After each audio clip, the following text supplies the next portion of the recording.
Hey, good evening, everybody. My guest is the author of Magic for the Resistance, Rituals and Spells for Change. Michael M. Hughes is the creator of the internationally renowned mass spell to bind Donald Trump and all those who have bet him. And we're going to talk to him about his work, about the book, about the Senate trial, and the topic of witchcraft and activism tonight on the Brew when we get back.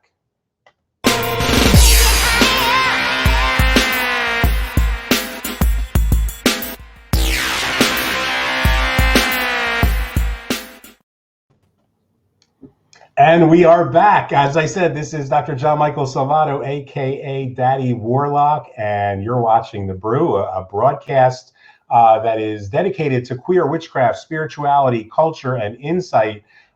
So be sure to like and subscribe. And if you're catching us on YouTube or on Spotify and Apple Podcasts, be sure to click on the notifications so that you guys don't miss a single episode. And one day I will actually have a producer to do all of that for me, because I always get yelled at when the show's over because I forget.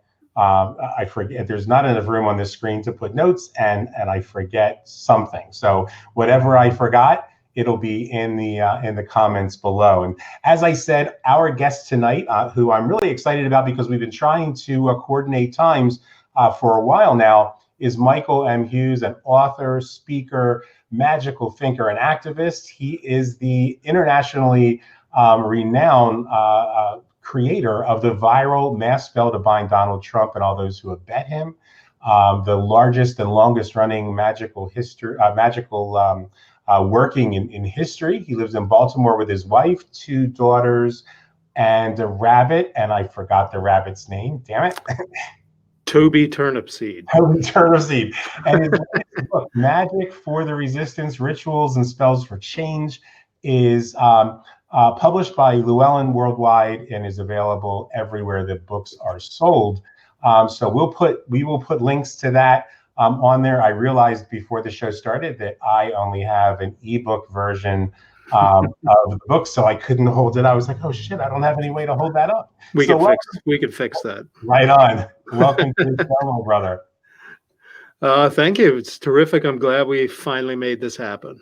Me too. I've got to tell you, your book is only one of about 40 topics that I would love to talk with you about. So we will certainly welcome you to come back on more often, since we're only an hour show.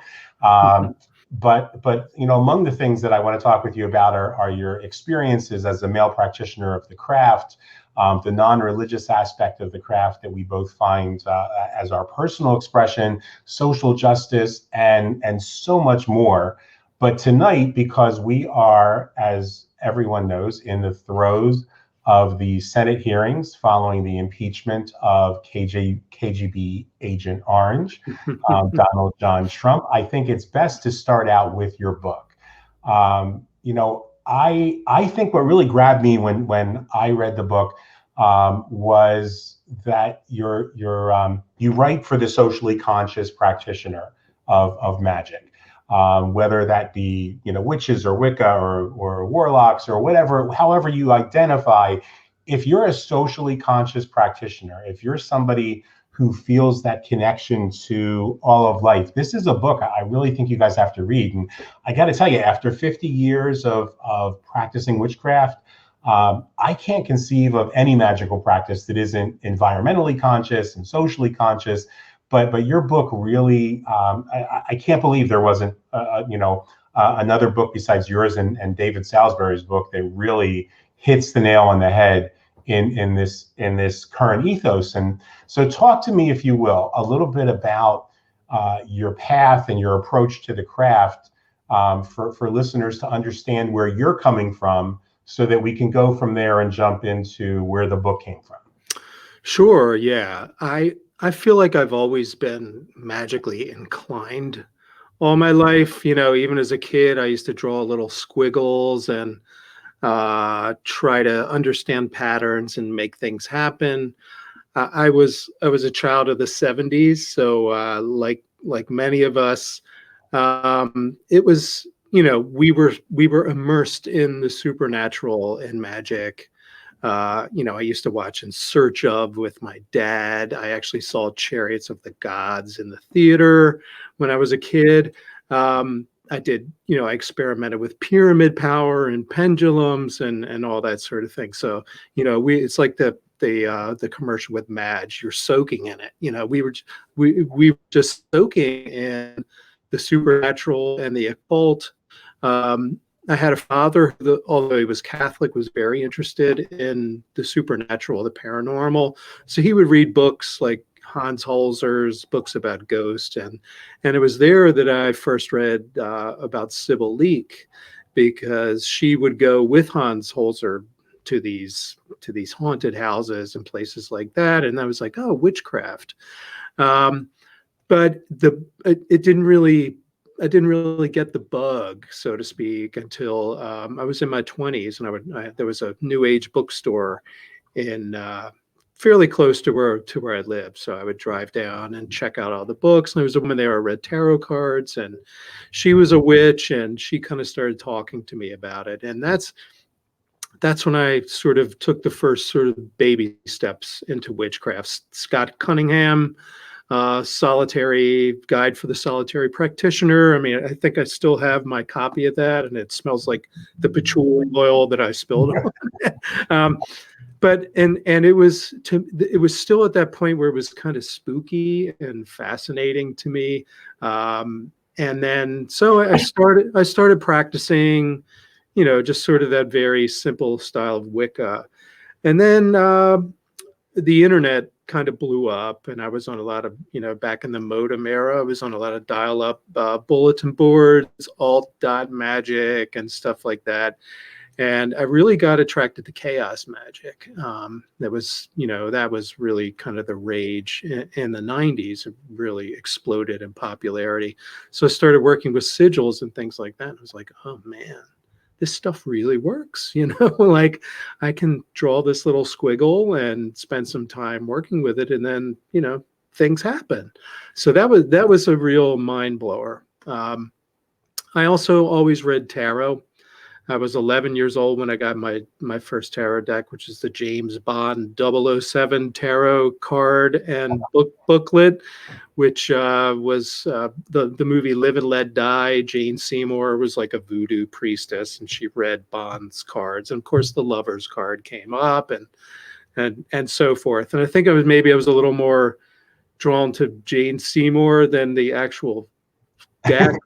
But I got the deck and I loved it. And I bored the hell out of the poor people who had to sit while I would put down a card and look up the definition in the book and read it out loud.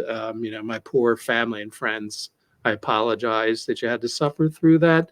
But that started a lifelong love of tarot. And I just started collecting different decks. And just, I actually started teaching tarot about 10 years ago.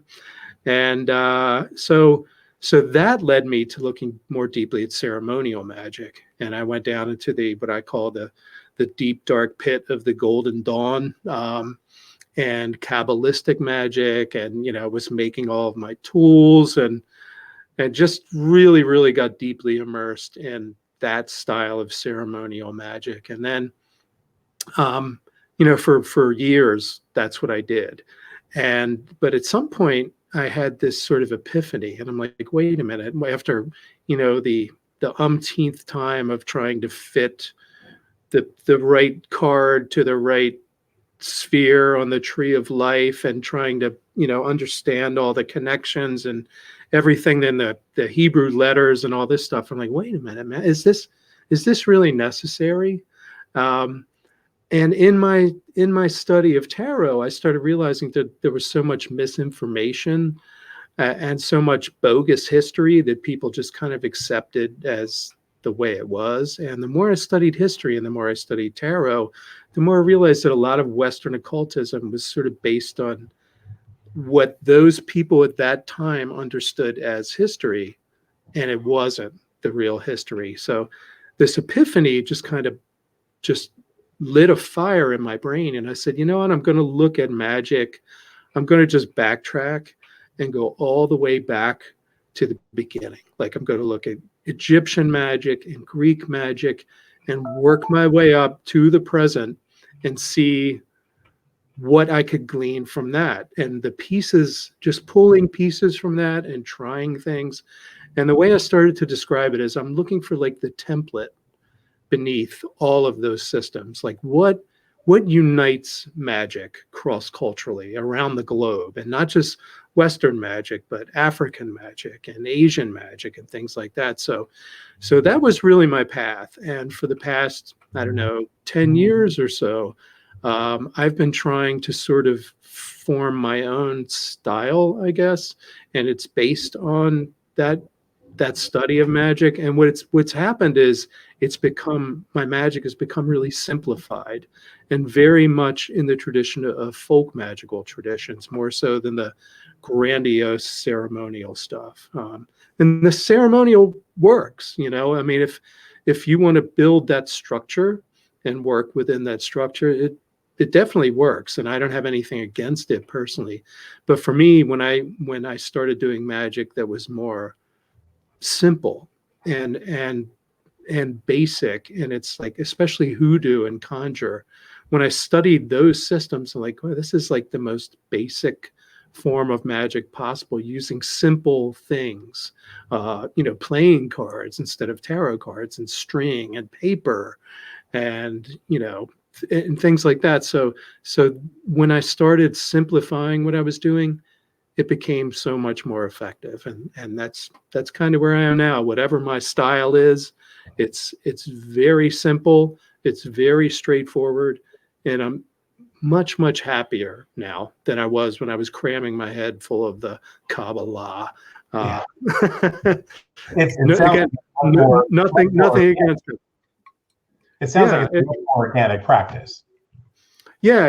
I mean, I think a lot of people go through this sort of journey, and I'm glad that I progressed the way I did. I'm very happy that I explored heavy ceremonial magic, because I understand how it works, and I understand, having taken it apart and looked at it that way. I just feel happier with my sort of homebrewed system. Yeah, I think so many of us forget, and we were having a conversation with a group of friends the other night, who were here for working around the trial, and I said, they wanted me to teach them something from an ancient tradition, and without going into what I had to say about that ancient tradition, because I really do make an effort to be charitable on these shows. I just said, guys, you have to remember, not only are you getting caught up in the characters and the language itself, but that was their language then. And just like in my tradition as an Italian folk magic tradition practitioner and shamanic practitioner, a lot of the stuff that I do may be in Italian because it's how it was taught to me. But when I'm teaching this now to the new generation, I'm teaching it in English, and so sometimes we lose a little bit of the prosaic side of it. Sometimes we can recreate that if that's what makes you feel good. But I have to agree with you that when you like finally get all of the shit out of the way, when it's shit for you, if it's like you said, if ceremonial magic grounds you and it centers you, fantastic. But when it starts to become the focus, like, oh my God, now does that go on the right side? Does that go on the left side? You just think about those folk magic practitioners in America, in American conjure or hoodoo, or in Santeria. And those people aren't worried about, well, this has to go on this side and this has to go on this side. They're just raw. And raw is so much more powerful and exciting and stimulating. We got a comment here. Hello to everybody that's been saying hello, by the way. So the comment here comes from Billy Mahaffey, and it says, if your eyes are anywhere near as bad as mine, I'm going to have to see. It's a nice large font, so I can read. Thank you. So this is exciting. Mr. Hughes will be at an event my business will be attending on the first Friday in February. Really happy to see this. Billy, if you don't mind, before the show is over, please go ahead and put that the information about that event in the comments so that will transmit with this when people are watching the replay. So thanks for doing that. And that brings me to kind of our next topic. I want to talk about now that we understand a little bit about your process, let's talk about your desire to empower practitioners to harness their own collective and individual power and really kind of reclaim their power, as was the feeling I got from reading the book. To take back that power from the corrupt and treasonous and dangerous sociopaths that we might encounter in government at all levels, and create a more just, more equitable and fair world. Your book, like I said, the book is incredible. People say, "Oh, you say that on every show." That's because I only interview people whose books move me. So yeah, I am going to recommend that you get the book. But I thought, it's really seemed to me like something that somebody could use, no matter what their tradition was, no matter what their spiritual path was. They could adapt that information that you share into their own tradition. If they need to turn it into a prayer, turn it into a prayer. If they need to make it ceremonial, make it ceremonial. But at the end of the day, we're at a crisis point where what really matters is that you just do the fucking work. So talk a little bit about that aspect of your work that is it even fair for me to say that it's about taking back your power? No, absolutely. That was the goal. That's one of the interesting things that came out of the Trump binding. So many people I know that have never practiced magic, or consciously practiced magic in their lives. So many of them, when it first blew up, the very first binding, which was back in February of 2017, so many people after they did it were like, wow, like I feel better. That feels good. I feel like I've taken my power back. And that was intentional. That was part of the ritual, because I think it's, in particular, people who are compassionate, people who care about what's going on, people who feel like they need to be engaged, and we are engaged. I mean, I'm sending emails. I've been, went to the March for Science. When Trump came to Baltimore, I was out there in a rat mask. It takes its toll. Just the onslaught. I called it like a fire hose of horror that this administration was just like spraying out all over all of us. And if you're a compassionate, tuned in, empathic person, it's hard. It sucks, to feel this unrelenting stream of horror, being blasted at you all the time. So the goal of that spell, and I tried to incorporate that into the book as well. The other workings in the book is to take back that power, is to reclaim it and take it away from the death dealers and the weapon, the people out there supporting the NRA and just the people who are doing irreparable damage to our democracy and to human life, putting children in cages and then losing them and things like that. Yes, the magic is an attempt to push back on that and to stop that and to put an end to these things. But it's also meant to fortify us as we do it, because it is draining and it is depleting. And, people, the idea of spirituality and activism, we've come to associate spirituality and religion in particular with the right wing. When you mix religion and politics, the first thing we think of are evangelicals, because they've made that their brand. But when we look back historically a little bit, you see that the civil rights movement was led by, a lot of Christians, Jews, and there's always been, people have always applied their spiritual energy toward trying to make change. I mean, it's almost a necessity if you are a spiritual being. When you look around and you see suffering and you see horrible things taking place, that you want to change it. But That's you don't just do that by writing letters and marching. You need to apply yourself on all levels and use all the tools in your toolkit. in the 80s, I had an opportunity shortly before she passed, I think, to sit down. I was at a restaurant, and Sybil Leek was there, and I fanboyed all over the place, and she ended up asking me to come and sit with her and finish my lunch with her. And that was one of the huge things that I took away from that was she said, it's we talked about the work I was doing as an AIDS activist and as a person living with AIDS, and she said that don't ever underestimate the number of granny practitioners that were there marching in Selma, and don't underestimate. And I started to think, that my own journey as an activist began when I met through a good friend of mine, the late Eddie Baczynski. I met Dr. Leo Martello, and Leo was, I mean, both of them were gay, but Leo was an Italian folk magic practitioner, contrary to what pop culture writers might like to portray him as. He didn't practice any 20th century made up traditions.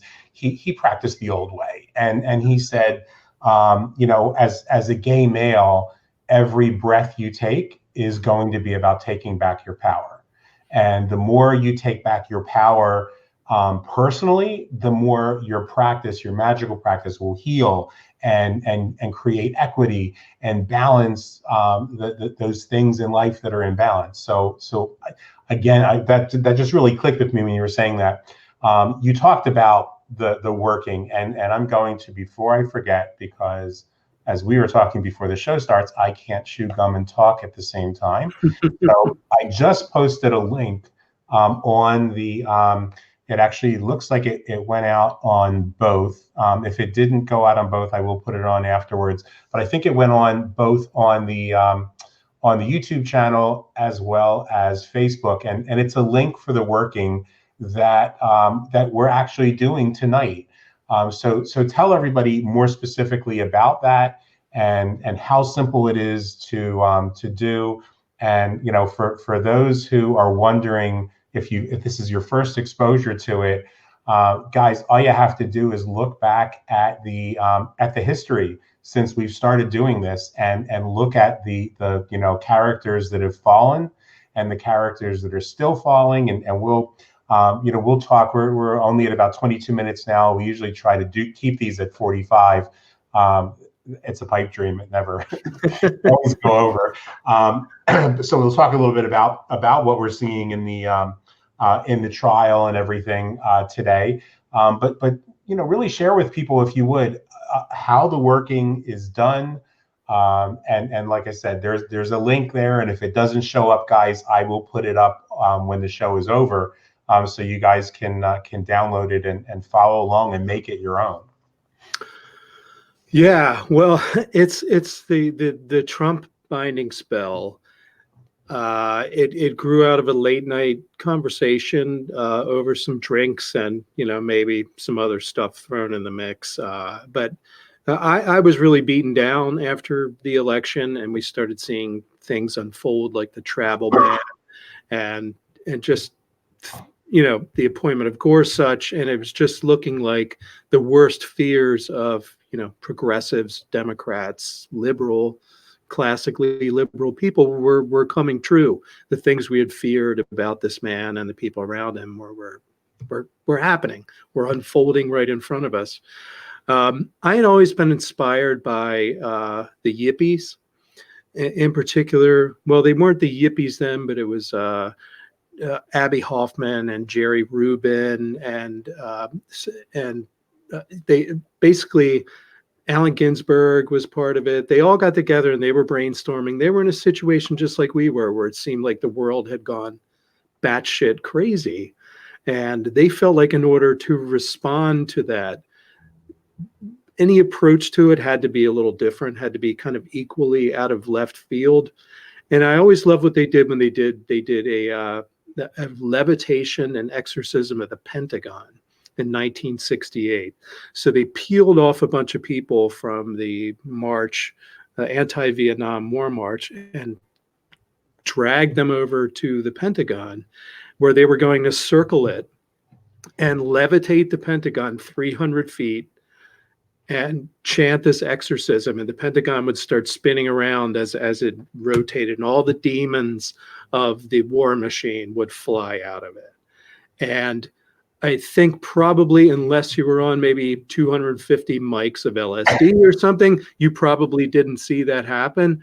But it was a really iconic, powerful moment. If you've seen the famous photos of people sticking like daisies into the rifle barrels of the National Guard, who had their guns trained on all these hippies and protesters who were there. And they did this chant that was, kind of silly, but called upon all sorts of gods and things like that. It was really well crafted by the musician from the Fugs who put it together, and they did this chant, and it was a magical moment. And so that always struck me as that's a lot of people might think it's silly, but to a lot of people that was kind of the turning point in the opposition to the war. It really brought the surreality and the horror of the war to the forefront, because it was such an unusual happening, an unusual gathering.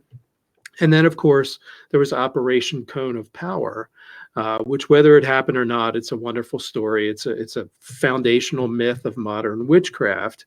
When Gerald Gardner and the New Forest Coven raised a cone of power to push Hitler back and keep Hitler from crossing the English Channel and invading England, which he didn't do. Or allegedly people died from that ritual because it was cold, and some of the older members, they did it sky clad, so they got sick afterward and died, and the energy they expended was really just took everything out of them. Whether or not it really happened, it's a powerful story and a powerful myth. So I was thinking of all those things, and I thought, the only way to push back, the only way to break through the kind of mediated, the little social media silos that we're all stuck in now, where everything's funneled the way we believe. If you've seen like the red Facebook versus the blue Facebook comparison, you see that the people on Trump's side are just ingesting a completely different diet of stuff that we are. And I realized that also, like, when even the Women's March, which was like one of the biggest single day protest in US history, it sort of fell off the radar, because we're used to that. We're used to people marching, and we march and we feel good and then we go home. And there's nothing wrong with that.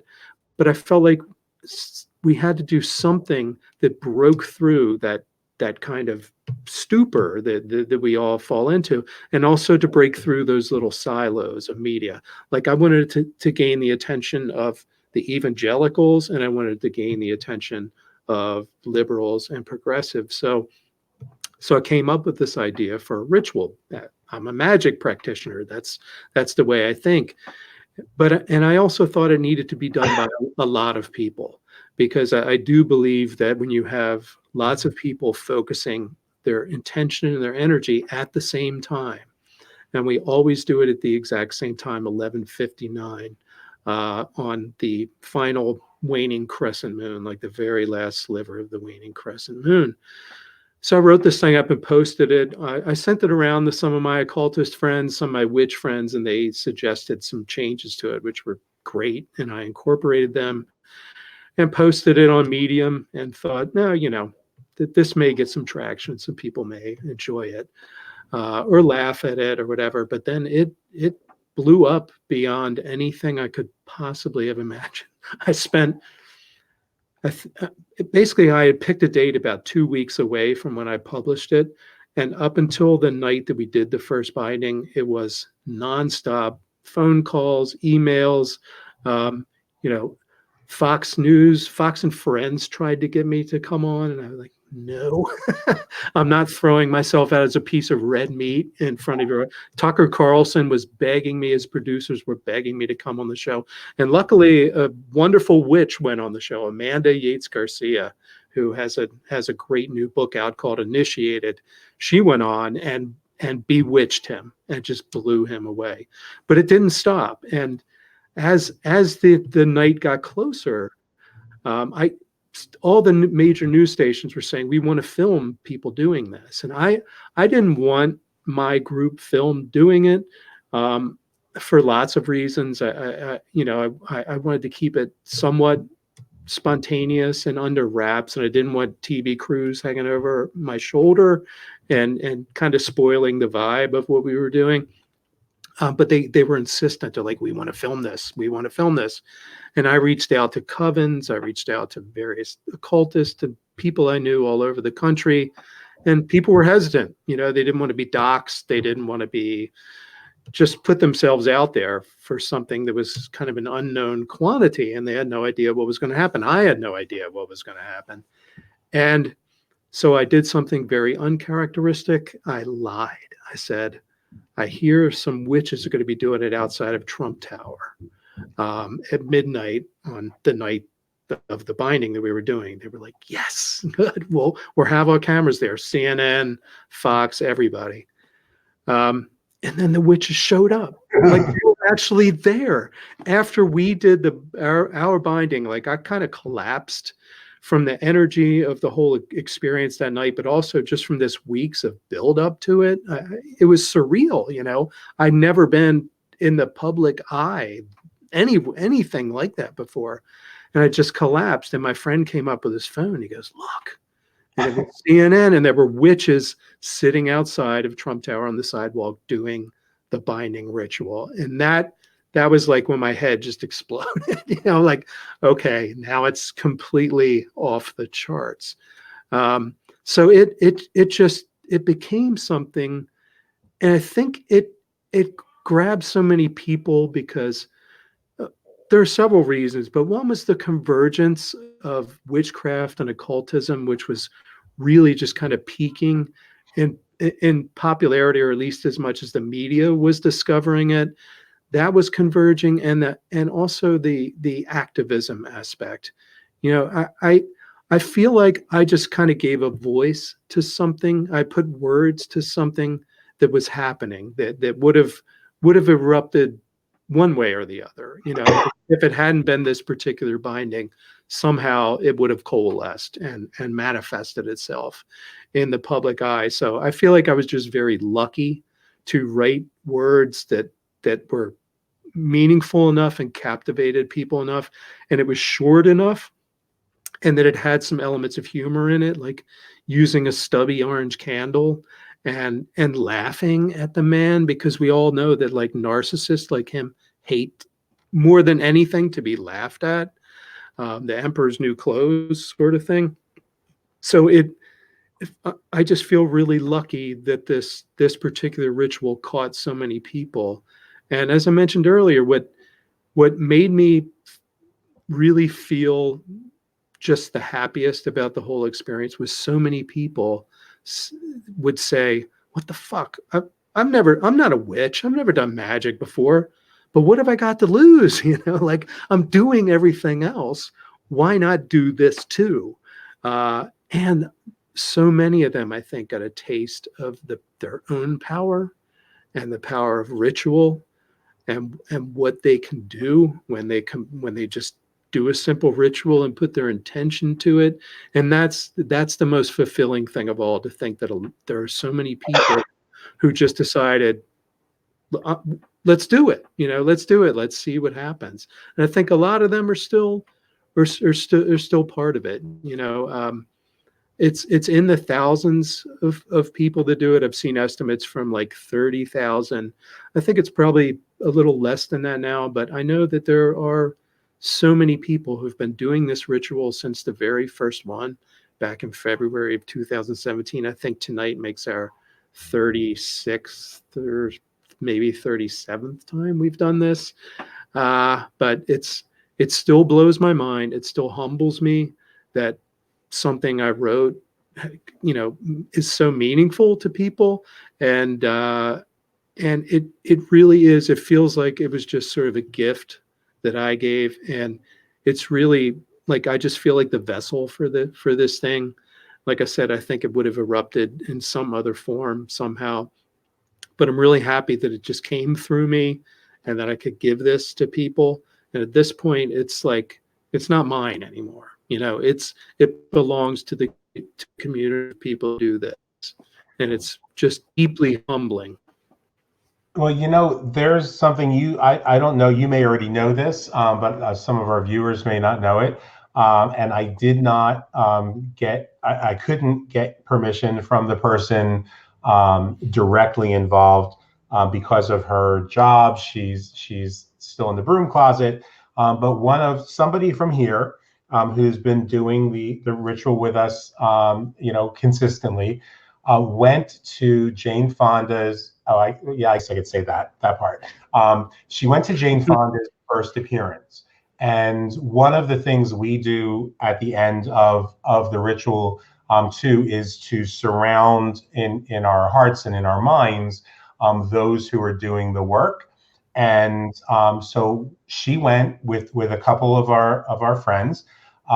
And she did the friends are all baby witches who just kind of like follow along, and up until that point, I think most of them were kind of like we all were when we were baby witches. I grew up in a magical tradition, so I started practicing at 6. But in the beginning, the first couple of times I read tarot cards, I remember thinking it was cool and weird, and it must have been the cards doing the magic, because I certainly didn't feel anything. So these baby witches were kind of like that, and they surrounded her the first time, and we all have seen what's happened. Jane Fonda didn't expect anything to come of her getting arrested. She expected to do it a couple times and move on, and it ended up where she moved to DC, and it ended up where this thing is now spread out across the country. And I believe that in no uncertain terms, that it was the binding ritual which really empowered that moment for her. Now, not that Jane Fonda doesn't have any magic of her own. They would take away my gay card if I didn't say that. But it was what happens when a group of people bring their collective energy to that moment. So I think that your gift was a gift that we'll see continue to give and continue to unfold, and excuse me, that I feel is I'm absolutely certain is at work in that Senate chamber. I heard what the pundits said. I figure we would wrap up with our take on this, and I'm anxious to hear your take on what we're seeing. But I feel like the pundits are not taking into consideration the fact that magic occurs when and we've heard that the Senate, the House managers are, for the most part, maybe with one exception, really incredible speakers. They're gifted, and they're very clear, and they're very dynamic, and the one just throws me for a loop, and I will not name that person, because I think they're all doing good work. They're all presenting good information. But their performance in front of that chamber is well above and beyond anything we've ever seen. It is fucking magical. The moments that they bring are just in some cases spellbinding, and then just to see even from day 1 to day 2, it snowballed. It became even bigger and even more magical. And so I have to believe that within that chamber there is magic taking place on the floor, that there are people who may have come there with a preconceived notion, who are saying, wow, maybe I didn't get the whole picture. Maybe I really wasn't paying attention. So we'll see what happens. But what are your thoughts as you're watching it? Because at the end of the day, we are social activists, we are political activists, and what are your thoughts, your views, and your hopes for what we're going to see come out of this? Yeah. Just to back up a little bit, I think people have asked all the time. It's the big question. Like, is this binding working? Is the magic that all these activist witches and magicians, is it working? Um, of course, it's impossible to quantify magic. I mean, we do a ritual. If we get the result, hey, the magic worked. But what I've seen, the most interesting thing to me is how the witch archetype has come to be so prevalent in opposition to Trump and his people, and to white supremacy, to patriarchy, and homophobia and xenophobia and things like this. Like, suddenly the witch is the icon of resistance, and that's happened in the past, but I think it's never quite so congealed as an icon of resistance as it has right now. The fact that the term witch hunt, a lot of people get up, a lot of witches get upset. Oh, he's saying witch hunt again, and I understand that. But it also, I think that shows that the witch has colonized some little part of his tiny little brain. There's a little gap in that thing about that big that makes up his brain. And there's witches in there now. Like, we've infected his thinking. And part of the ritual too is like bind his tongue. And you've noticed like how his speech has just gotten more disorganized and things like that. So I feel like we're having an effect in various different ways, not just very simple literal ways, but I think metaphorically, all the witchcraft and all the magic that's being done against this man and what he's doing is really starting to have an effect on him and the people around him.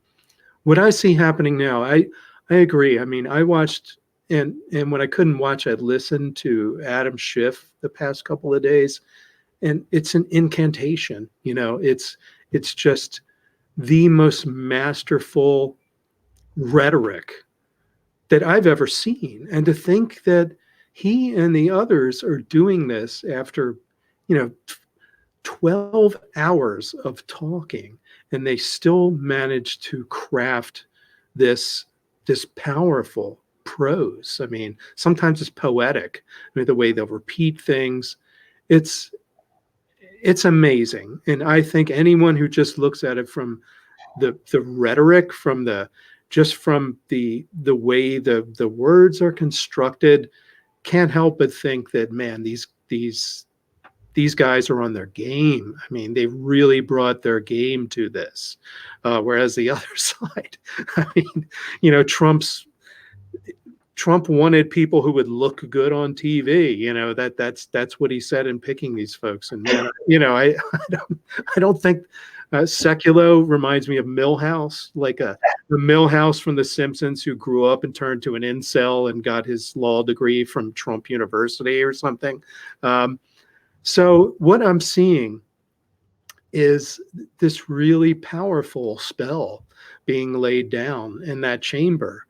And, today Lindsey Graham got up and just boogied out of there because he knew video of him was coming up on the screen.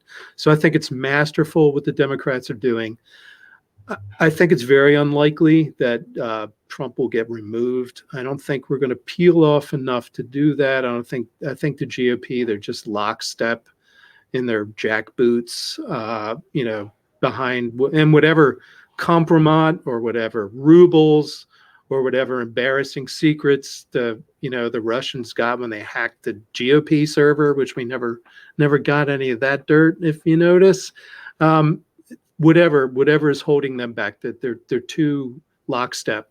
But while the Democrats are doing this incantation to the chamber, they're also reaching a lot of people outside of the chamber. And I think that's going to make a very big difference. I was looking at polls today where even some Republicans are now admitting, yeah, I think maybe he did commit some crimes. Yeah. So I think we're moving the needle. I think once this trial is over, some people I know have been talking about doing a witch trial where the witches try Donald Trump. I think that's like a really intriguing public sort of ceremony, spectacle, ritual, that I've heard some discussion about that. That would be really interesting to turn that witch hunt thing around and actually have some witches trying Trump in the public square. But what I see happening is the tower is crumbling. You know, we use the tower card from the tarot in the ritual, and it's blasted at this point. And I really don't see him. First of all, I think the GOP will be destroyed in the next election. I think Trump, maybe I'm a Pollyanna, maybe I'll be completely wrong, but my instincts are usually fairly good. Like, I kind of felt like he was going to win the last election, and that, sad to say, that happened, as we all know. But I really feel like what we're doing on the magical end of things is matched by the non-magical end. And I think a lot of people are just waking up. If nothing else, he's cementing his base. Like, I found out today he's going to the March for Life. And that thrilled me. I'm like, yes, go. Like, please. Because we know most people, especially most women, are for a woman's right to choose. And so while he might cement his base by doing things like that, he's alienating a lot of moderate women. He's alienating just a large segment of society that are not evangelical. So yeah, he's firing the flames under his base, but he's alienating a lot of people. And I have to think even some of the middle of the road people who voted for him and supported him maybe are just tired. Like, just shut the fuck up.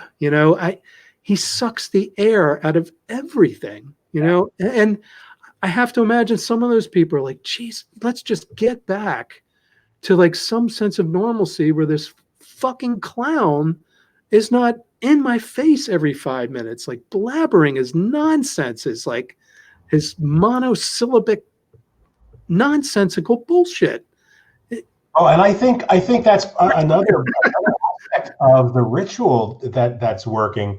I think two things. I think there's magic that's taking place among the people, and even though we might sometimes think of it as non-magic, that some people are just waking up. I mean, I think the fact that some people are waking up is fucking magical as it gets, because those people were just in such a deep sleep. So I think there's magic there. I also think that part of what a number of folks that I've talked to that are doing it, say is that when we laugh, one of the things that we think about is every time he sticks his foot in his mouth, and every time one of his sycophants sticks their foot in their mouth. And so as we've bound his tongue, I think of like the Bewitched series, when sometimes the spell was so that the person couldn't say anything at all. Other times it was so that every time they opened their mouth, it was a disaster. And so today, in the midst of all of this gravity, in Davos, he opened his mouth and he misrepresented, leaders on the national stage in front of everyone. Or we get video footage of some of these leaders, world leaders, making fun of him, and he has to see that, and it can't go away. Right. Know that he's such a narcissist that he has to watch it, and probably watches it over and over and over again. It pisses him off.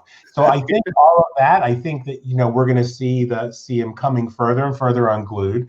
I agree with you. I don't hold out a lot of hope for his being removed by the Senate, but I do think that the tides are turning in the Senate. That when this is over, I think we'll start to see people say, we're done, being afraid of him. He's already been proven to be a criminal, and put their money and their time behind another candidate. And we've seen.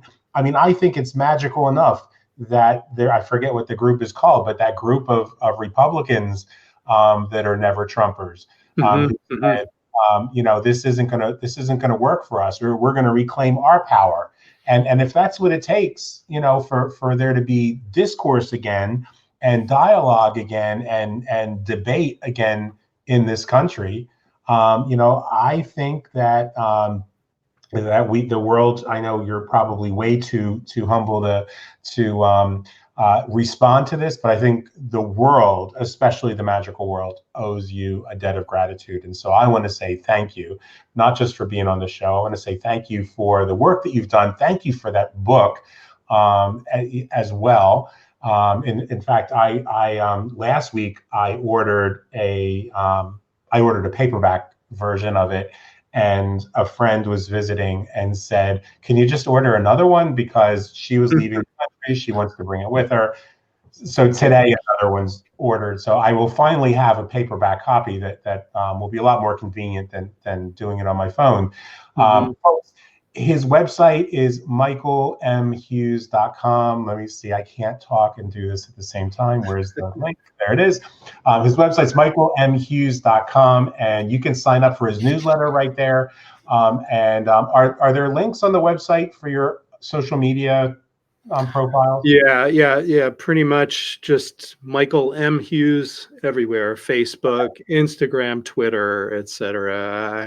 I'm pretty active, not as active on Instagram, but Twitter and Facebook. And there's a group on Facebook for those who do the binding and want to join with the community. It's like a super kind, welcoming, any level of skill, no level of skill. We've got Christians and Buddhists and Jews and atheists and Wiccans of all stripe and traditional witches, pretty much everyone. And we welcome everyone as part of this thing. So go join the group. The moderators are amazing people. They keep things running really smoothly. And join us tonight, please, when we do the binding. Like, if you don't have all the stuff, it's okay. If you don't have a stubby orange candle, just read the words aloud. But the idea is that we start at 11:59 p.m. Eastern time. That's Mar-a-Lago and DC time. And join us. And if you're the type of sensitive person, you will feel all of us. That's really an amazing thing. Every time we do it, you can almost hear the chorus of people out there, all their words echoing together. It's beautiful. And if you don't have an orange candle, one of the things we've done when we've not been able to get one is actually you can go to the convenience store, grab a bag of Cheetos, right, on your hand, and grab that candle. It works really well.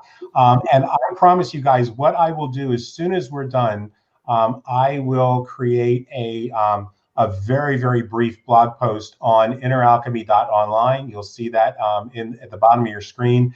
That will not just have this video on it. It will have a direct link to the Medium post, so that you can actually get the ritual right there. So if you guys will just give me 10 minutes after we go off the air, I will get that done. 11:59 tonight. Again, Michael, thank you so much for being on the show. Thank you for all the kind words, especially, and for the chance to finally get together and have this conversation we've been trying to make happen. Yeah, and again, there's still so much of the about. Told you it's 53. We've been on 53 minutes. I knew we weren't going to stay within the 45. And so guys, that does it for us. Thanks for tuning in. Thanks for participating. If you've got any questions, I'm actually seeing a couple comments here. People thanking you, and asking us to, reminding everyone to join in tonight. I saw Jessica Anderson saying how excited she is for you to be there on the 7th. So guys, thanks again. Be sure to tune in on Sundays for Inner Alchemy and for our series on Stregoneria. And every day you can catch us starting next week. This week we've taken time off to do the work that we're doing with the on the Senate trial. But Monday through Friday, you can catch us on Facebook and YouTube for our series, Living the Six Dimensions of Wellness, which was a year of thinking magically previously. And as we say at the end of every program, stay in the moment, be grateful for what you've got, because that gratitude opens the door so that you can really reclaim your power. And always remember, the best is yet to come. We'll look forward to talking to you guys soon. And if you've got any other questions, can they get, can Hi, we Trump. site? What's that? Can we get those? Oh yeah. I think I have a link on my website, but you can get them like all kinds of materials, cheap, up to nice metals and things like that. So yeah, but just let's do it tonight, guys. Let's make this one a really big one tonight. Yeah. All right. Thank you. And I will get that stuff up on the website for you guys, inneralchemy.online. Until next time, this is John Michael Salvato saying take care.